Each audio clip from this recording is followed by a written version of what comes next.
What I'm about to tell you happened 3 years ago. It was the aftermath of one of those events that feel there is no return from, and I truly felt that I was facing my darkest hour.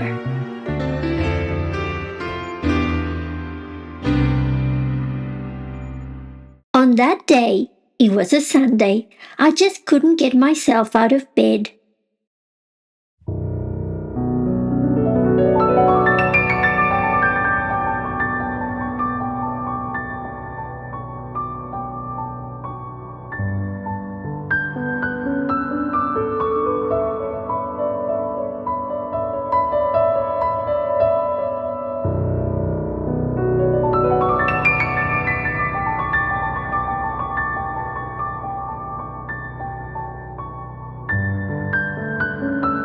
The phone rang once or twice,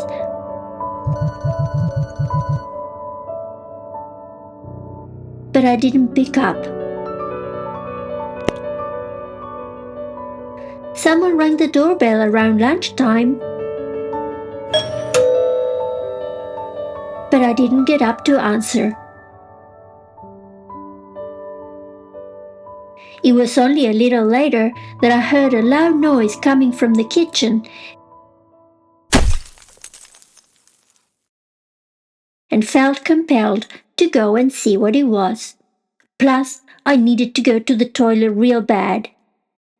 Once in the kitchen, I saw that one of the plant pots that I had outside on the windowsill had fallen off and crashed on the floor. That's weird.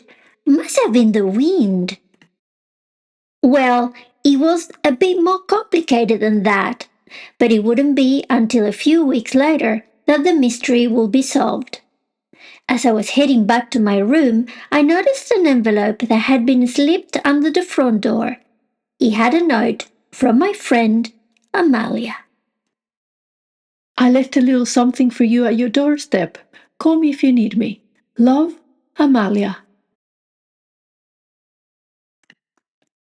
Waiting for me on the other side of the door, there was a paper bag, one of those with handles, and inside I found a book, a big block of dark chocolate, and a little box with loose-leaf jasmine tea.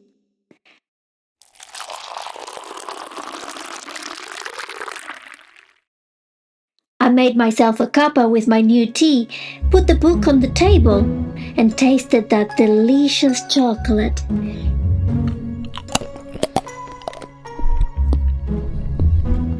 It melted in my mouth and it was so comforting. I wasn't much of a reading person, but the book was a nice surprise and the title was enticing.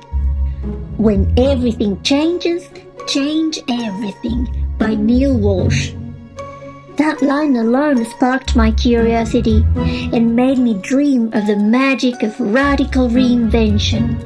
The new me in a few easy steps. Oh, leave everything behind and start afresh. It was a second-hand book, and I suspected that Amalia had been its previous owner. I thought that perhaps, if that was the case, there was probably a good reason why she had chosen that specific book for me. So I dived straight into it. If you have this book in your hands, I'm assuming it's because the ground is shifting beneath you. Oh, yeah. Most of us feel that our very way of life is threatened when we face any kind of major change, especially if it is around the big three: relationship, money, health. Affirmative. Then my eyes went straight to a paragraph that anticipated that the reader had surely already been caught up in a great deal of deep self-reflection.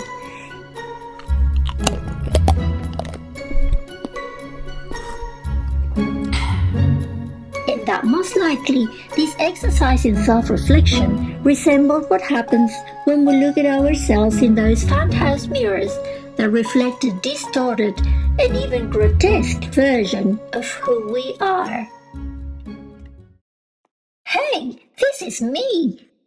And it also said that there is a reason for that distorted image, and that when all we can see is what is wrong with us or what we lack, it is because the mind is operating in isolation from the soul.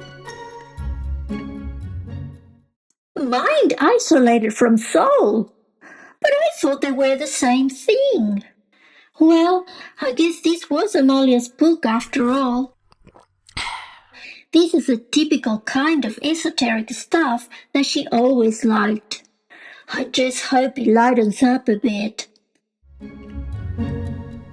Well, it didn't lighten up.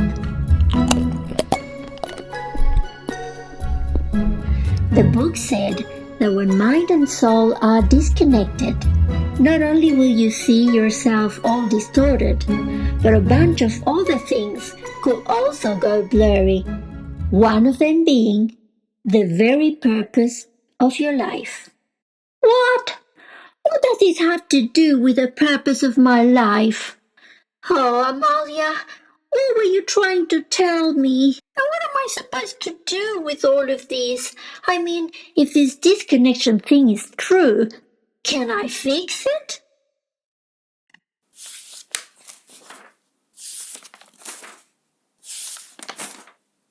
Oh no, it says that one way to fix it is to connect with others. The book said that it is important for you to surround yourself with people who can see you as you really are, who can see the good in you and can reflect it back like a mirror so you could also see it. Of all things, connecting with others.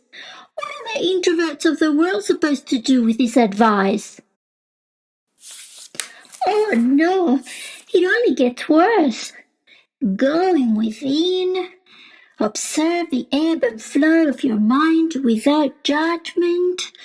Blah, blah, blah, blah, blah, blah, blah. But then there was one line, one, that spoke to me. He said that to reconnect with your soul, when all you could see is your grotesque you, there is another thing that you could do. Do not abandon yourself. And maybe that's all I needed to hear. I couldn't drink any more tea. All my chocolate was gone. And although I had not reached any transformational enlightenment, I was already feeling a bit better. So I decided to have a shower and go out for a walk. In the meantime, I couldn't stop wondering how the wind could have pushed my plant pot to the ground.